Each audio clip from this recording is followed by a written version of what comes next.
Salut, ici César Bluet. Aujourd'hui, je suis à Munich pour goûter la nourriture la plus typique d'Allemagne. Pour cela, j'ai choisi le restaurant derrière moi, un bon établissement. C'est une brasserie, la brasserie Hofra Haus, ouverte au X 5e siècle par le duc Guillaume V d'Allemagne. Je te dis ça parce que c'est une brasserie royale. Elle est restée ouverte pendant 300 ans uniquement pour les gens de la cour, et au 19e siècle. Ils ont déplacé la statue dans l'immense local derrière moi et l'ont rendue accessible à tous. Et attention, car il n'y a pas moins de 1500 places, sièges, où tu peux profiter de leur propre bière, très célèbre ici, et de leur propre cuisine. Le local est le restaurant avec le plus d'avis que j'ai vu récemment. Il en a près de 95 000. C'est vraiment immense, tu peux me croire. Et j'espère satisfaire cette énorme faim que j'ai aujourd'hui, qui me donne déjà des crampes et avec laquelle je vais entrer pour voir ce qui se prépare.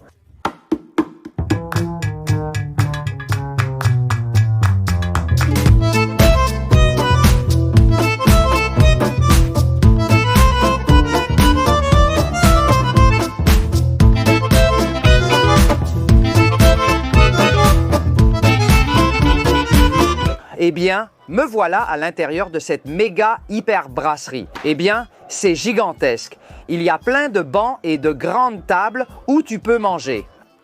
C'est normal de t'asseoir et que d'autres personnes viennent manger là avec toi, même si tu ne les connais pas du tout. Je vais donc regarder le menu parce qu'il s'agit de profiter de l'ambiance, de la bière et surtout de la nourriture traditionnelle. Même si le menu commence par les salades, bon, je tourne la page. En général, partout on trouve la fameuse salade César pour commencer, mais ici non. Ici, ils ont une salade au fromage de chèvre, une salade aux huîtres ou une salade aux saucisses. Enfin, ils ont. Le Brotzeiten. Le Brotzeiten, c'est comme le repas qu'on prend pendant la pause. Ce sont des plats variés. Le Brotzeiten bavarois, eh bien, il y a aussi un peu de tout. Saucisses, porc, croustillant, jambon, le meatloaf, le rôti de viande. Enfin, ils ont des pains, notamment le célèbre bretzel, bien qu'ils proposent également d'autres variétés de pain. Il y a même une fille habillée en costume d'époque qui propose du pain à toutes les tables. Ils ont des soupes maison de pommes de terre et de légumes, de viande et des lamelles de crêpes ou de viande avec des quenelles de foie. Les accompagnements typiques incluent la boulette de pommes de terre, le gâteau de pain, les pommes de terre bouillies et les frites. Et ensuite, ce pourquoi nous sommes venus, les spécialités allemandes. L'une des spécialités les plus courantes sur la table allemande, ce sont les saucisses. Ils ont leur propre boucherie, offrant plusieurs options, comme indiqué ici. L'original de Munich, qui est à base de veau, tu peux choisir une assiette combinée qui inclut du porc, du veau et puis une autre qui s'appelle Platscher. Le plus classique aussi que tu peux trouver dans les brasseries locales, ce sont les jarrets. Le jarret en plus rôti. Ils ont du porc rôti, ils ont le schnitzel, l'escalope de porc, un rôti de veau qui vient avec beaucoup d'oignons, le goulash. Au menu des desserts, la crème bavaroise et l'Apfelstrudel, le dessert munichois par excellence. Un autre dessert typique d'ici est le Kaiserschmarrn, sorte de pancake. Il est écrit ici que tous les plats de la carte sont autochtones de la région avec des ingrédients locaux et qu'ils préparent tous eux-mêmes. Qu'ils n'ajoutent aucun type d'additif ou d'exhausteur de goût à aucun des plats et que c'est une cuisine conçue pour être dégustée avec une bonne bière. C'est ce que nous allons faire, car le menu a déjà été bien étudié et maintenant que le festin commence, la première chose que j'ai faite sur Hamburg, c'était commander une bière, et la voilà déjà. Voici la Hofbräu originale, la plus petite, un demi-litre. Quelle bière incroyable! On commence la vidéo avec ce qu'il y a de plus traditionnel dans une brasserie, hormis la nourriture. Qu'est-ce que ça pourrait être d'autre? C'est une bière très légère et très bonne, même si je ne suis pas un grand connaisseur. Je suis déjà venu hier avec mon ami, un Galicien à Munich, qui est youtubeur. José et moi avons bu une bière et observé l'ambiance de l'endroit avant de venir. Il a réussi le test avec brio. C'est pour ça que je suis ici en train d'enregistrer la vidéo. Donc celle-ci est pour toi, mon ami José. Et maintenant, il ne reste plus qu'à attendre la nourriture. J'en ai commandé pas mal. Et en attendant qu'elle arrive, je profite déjà de la petite bière. Eh bien, le premier plat est déjà arrivé, et la soupe avec des boulettes de foie de veau, mais c'est incroyable, parce que ces boulettes sont énormes. On dirait plutôt des super boulettes de viande. J'ai aussi commandé un pain bretzel, il fallait le goûter. Je trouve ça incroyable. Comment peuvent-ils appeler ça un dumpling? Donc, est-ce vraiment un dumpling? C'est vraiment un dumpling? Eh bien, mince alors. Testons ce dumpling pour voir ce que ça donne. Ça commence bien. C'est vraiment bon. Encore une fois, pour rester dans la tendance du voyage, je trouve ça très peu gras.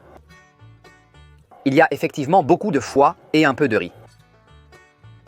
La portion que j'ai commandée est gigantesque. Je doute pouvoir tout manger. J'espère qu'ils ont des doggy bags. Le bouillon de la soupe. Il est bon, mais n'a pas une saveur très prononcée, ni un goût exceptionnel. Voyons voir ce que donne le bretzel. C'est typique ici, mais ça ne me passionne pas. Je le dis sans critiquer. Je savais déjà que les bretzels ne sont pas quelque chose qui va me passionner. C'est un peu salé. Et bon, comme ça, pour commencer, je te dis qu'ici, tout est extrêmement copieux, très abondant. Si la plus petite bière est un demi-litre, imagine la taille des plats. Ici, petit, il n'y a rien. Le soi-disant dumpling est en réalité une boulette de viande. Donc si tu veux le dire en anglais, c'est une boule de viande. Eh bien, c'est un gros morceau au goût doux. Et quand je dis gros morceau, ce n'est pas dans le mauvais sens, mais je parle de la taille, de la consistance. C'est extrêmement compact. Moi, c'est une pièce très solide de viande de foie hachée. La petite soupe contient donc du persil, de la carotte et de l'oignon. Ce n'est pas mal. Avec seulement la soupe, tu seras rassasié en rentrant chez toi. L'endroit a près de 100 000 avis et une note de 4,2 sur Google Maps. Et c'est à cause des serveurs qui ont la réputation d'être un peu froids. Je ne dirais pas qu'ils sont impolis, mais pour l'instant, ils sont plutôt sympathiques, malgré leur brusquerie d'hier soir lors de notre visite. Mais rien ne rend la visite désagréable, absolument pas. Pour l'instant, la nourriture est de la cuisine maison, donc ça va. Ils possèdent une immense cuisine visible de l'extérieur depuis un couloir. Avec leur équipement de qualité, le meilleur est à venir. Et voici l'assiette des 4 saucisses. Oh, ça a l'air délicieux. Il y a 2 saucisses de porc, une Biener et une Platschir. Ça vient avec de la choucroute, des pommes de terre bouillies et quelques sachets de moutarde. Eh bien, ça c'est quelque chose de très typique, évidemment. En Allemagne, la saucisse allemande, voyons voir, la saucisse de porc est grillée, apparemment. Eh bien, c'est vraiment délicieux. Très savoureuse, celle-ci a vraiment sa petite graisse. Saucisse avec bretzel et choucroute. Voyons voir ce que donne ce mélange. C'est vraiment délicieux, la choucroute. Le chou fermenté. La nourriture simple ne requiert pas de sophistication pour être cuisinée. La saucisse fraîche n'est pas épicée, contrairement à certaines autres. Et parmi ces deux-là, je ne distingue pas les 2 saucisses. L'une est une Biener à base de bœuf et l'autre est une Platzfer. Les saucisses sont vraiment excellentes. Je vais s'y ajouter de la moutarde. Elles sont toutes les 2 au bœuf. Je vais les goûter l'une après l'autre. Voyons si j'arrive à les identifier. L'une est d'abord bouillie, puis poêlée, l'autre seulement poêlée. Je pense que celle-ci est la Platzfer. La viande hachée est un peu plus grossière. Je crois que la Biener est simplement bouillie. Elles sont bonnes. Rien d'extraordinaire à dire. Ce ne sont pas les meilleures saucisses que j'ai mangées de ma vie, mais c'est vraiment la meilleure ambiance. L'orchestre a joué plusieurs morceaux et fait actuellement une pause après quelques chansons. Des plats copieux, même si ça n'en a pas l'air, mais chaque assiette est en soi un repas individuel. Bon, allons-y avec la kartoffel, la pomme de terre bouillie. Une bonne pomme de terre, elle est très bonne aussi. Eh bien, c'est comme ça qu'on s'amuse. Et en Allemagne? Aujourd'hui, dimanche, c'est déjà plein par moment. Les gens commencent à s'asseoir sur la propre table, sur le propre banc où je suis assis. Parce que tout le reste est déjà occupé. Et il est midi. Attention, je suis arrivé ici à 11h30. Celle que j'ai préférée, celle que je pense être la plaza, ensuite celle au porc et enfin la choucroute, c'est impressionnant, vraiment délicieux. Je vais rester ici à finir mes pommes de terre en attendant que le prochain plat arrive, pendant que la musique allemande joue. Voici le jarret rôti, bien croustillant, avec une sauce gravie qui a l'air incroyable. Quel aspect à ce jarret! Je le répète, quelle ambiance pour le repas ici! Je suis assis ici en train de manger avec 3 Allemands de plus qui sont de l'autre côté de la caméra. Eh bien, ça a l'air vraiment bien. Petit ragoût, quel torrezno il y a ici, c'est incroyable. Waouh, comme ça croustille. Le torrezno a failli me faire perdre mes plombages, mais c'est délicieux. C'est super croustillant, il faut avoir de bonnes dents pour en profiter. Mais vraiment, c'est délicieux. Franchement, voyons voir comment est le jarret. C'est vraiment bon. Franchement, c'est délicieux, très bien rôti, très bien. La saumure dans laquelle ils l'ont laissé n'est pas particulièrement salée. Le jarret cuit est un peu plus juteux, celui-ci est un peu plus croustillant à l'extérieur, il n'est pas aussi juteux que l'autre, mais il est quand même très bon. Cela dit, il n'est pas extrêmement grand. Voyons voir cette boule de pommes de terre. Mon Dieu, mais qu'est-ce que c'est? Oh là là, comme c'est étrange. Mais quelle sorte de pomme de terre est-ce? C'est comme une pomme de terre avec de la farine? Est-ce qu'il y a un type de farine dans le menu? Tu sais comment c'est préparé? Comme une boulette de pommes de terre, ici, d'après ce que je vois, les dumplings sont de grosses boulettes, pas des raviolis. La sauce est extrêmement délicieuse, c'est comme une demi-glace de jarret. J'imagine qu'avec toute la substance que libère le jarret, ils la réduisent et créent cette sauce un peu sirupeuse dans laquelle tu trempes le jarret pendant que tu le manges.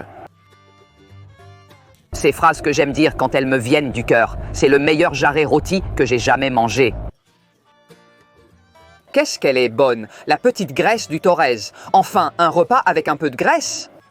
On peut s'étayer, c'est vraiment délicieux. Bon, je te dirais que parmi tout ce que j'ai goûté de la gastronomie allemande, c'est le meilleur. Je suis venu plusieurs fois dans ma vie. La première fois, il y a environ 25 ans à Francfort pour travailler à une foire de la musique. Donc, ce n'est pas comme si tu étais venu seulement 2 fois. Non, je ne suis pas venu juste quelques fois. Et je viens toujours avec celle du jarret. Le jarret une fois. Dans la vidéo que j'ai enregistrée la dernière fois ici en Allemagne, dans l'une de celles que j'ai tournées à Berlin, le jarret ne m'a pas vraiment fasciné.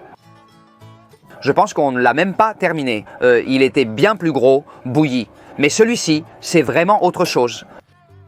La petite sauce me rappelle celle des poulets rôtis, cette sauce que le poulet lui-même libère en transpirant dans le four. C'est un spectacle. La petite viande qui est collée à l'os, il n'y en a pas beaucoup parce que c'est très bien fait et que presque tout s'est détaché. L'ambiance est incroyable et festive. Parmi mes nombreuses visites en Allemagne, celle-ci se démarque. Je n'avais jamais été dans un lieu aussi vaste et animé. L'accompagnement est très bon. Le bretzel moelleux n'est pas très absorbant, contrairement au bretzel dur. L'ambiance est excellente grâce aux grandes tables qui permettent de s'asseoir avec des inconnus. Il y a toujours quelqu'un qui engage la conversation, te raconte une histoire, te demande d'où tu viens. Enfin, je t'assure que l'expérience est franchement amusante. Quel dommage de ne pas avoir de pain pour donner du pain à la sauce. Je vais essayer de ne pas en laisser une goutte et voir comment me débrouiller avec la fourchette. Continuons. Et ici, au rythme d'une nouvelle chanson, voici l'escalope de porc à la munichoise, avec salade de pommes de terre et citron. Il est dit qu'il est mariné dans de la moutarde. C'est comme un schnitzel de porc, une escalope panée de porc. Eh bien, voyons voir ce que ça donne. Eh bien, franchement, comme toutes les viandes panées, c'est très bon. Et cela, c'est parce que la panure qui enrobe, tout ce que tu panes permet de garder les jus, et la panure elle-même absorbe une partie de ces jus. C'est un délice. Voyons voir ce que donne la salade de pommes de terre. Je comprends qu'elle est froide. Et c'est bien le cas, elle vient avec une petite sauce à la moutarde. Bon mélange de pommes de terre froides avec l'escalope bien chaude. Une touche d'acidité est présente, probablement due à du vinaigre. Je suis assis juste en face de la fanfare. C'est sans aucun doute une bonne place. Le repas le plus amusant de tout ce parcours que je fais à travers l'Europe. Et je discute avec mon voisin de table allemand, très sympa. J'ai demandé pour le citron et il a dit oui, que je devrais essayer. Certaines personnes ici aiment le manger comme ça, avec le citron par-dessus. Eh bien, regarde, ce n'est pas du tout gras, la friture, l'assiette n'est pas pleine d'huile, c'est très bien fait, la panure d'un seul morceau, très bien scellée. Eh bien, je te dirais que je le préfère sans le citron. Et il y a ici une table à côté avec 5 personnes. Ils ont commandé presque la même chose que moi en nombre de plats, le même nombre de plats, mais pour 5 personnes. Et ils doivent être des influenceurs ou quelque chose comme ça. Ils ont l'air japonais et ils sont là à filmer avec leur micro et tout. Mais pour 5 personnes, toute cette nourriture, en fin de compte, même si ça ne se voit pas, c'est plutôt bien. Je pars en voiture pour l'Italie, mais pas pour m'acheter un pull à rayures. Pas du tout. Je vais visiter l'usine de Ferrari, je vais visiter l'usine de Lamborghini et ensuite j'irai à Gênes. Bon, ensuite ces jours-ci à Gênes pour tourner une vidéo que j'ai vraiment envie de faire et que j'espère que tu ne manqueras pas. Abonne-toi à la chaîne si ce n'est pas déjà fait et active la cloche pour que YouTube t'avertisse lorsque les vidéos sortiront. Parce que l'aventure a encore beaucoup à offrir, donc en général la nourriture est très bonne. Pas exceptionnel, ce n'est pas un rapport qualité-prix exceptionnel, je trouve ça plutôt correct, l'ambiance n'a pas de prix, j'insiste là-dessus. Un endroit avec beaucoup de choses à visiter, très beau. Le garçon allemand d'à côté, moins bavard, m'a répondu quand je lui ai dit que je connaissais le nord de l'Allemagne. Tu remarques que dans le sud, les gens sont complètement différents, n'est-ce pas ? Plus de gens se rassemblent pour s'amuser, manger, boire des bières dans une ambiance plus festive. J'ai vu d'autres brasseries, pas aussi grandes que celle-ci, mais quand même grandes, très grandes, avec beaucoup de monde, avec une très bonne ambiance.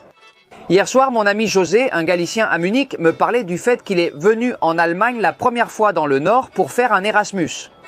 Il a décroché un emploi dans le Sud. Il n'avait pas l'intention de rester en Allemagne, mais une fois arrivé dans le Sud, il a apprécié et y vit depuis de nombreuses années maintenant. Enfin, ça c'est déjà jugé et réglé.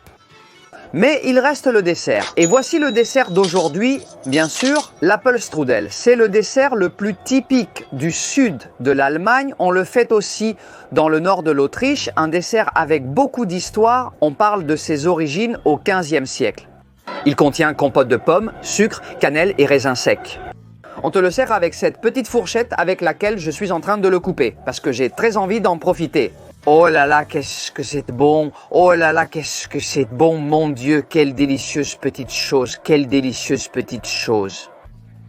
Il y a beaucoup de pommes, sans être trop sucré. Il y a un peu de pâte sur le dessus, une pâte très fine, ça reste un peu croustillant, c'est délicieux. La sauce n'est pas exactement une crème anglaise. C'est comme très dilué. Un petit peu, je dirais qu'elle est un peu aigre. Enfin, c'est dommage. Je suis vite rassasié depuis que je fais attention à mon alimentation. J'aurais aimé goûter 2 ou 3 desserts de plus, mais comme je fais attention à moi, je ne m'autorise qu'un seul dessert. Mais bon, je vais en profiter jusqu'à la dernière bouchée. La crème chantilly de ce dessert ne me passionne pas car elle est montée pratiquement sans sucre. C'est une question de goût personnel, mais j'aime les choses un peu plus sucrées. Le seul reproche que je peux faire à ce dessert, c'est qu'il manque de sucre.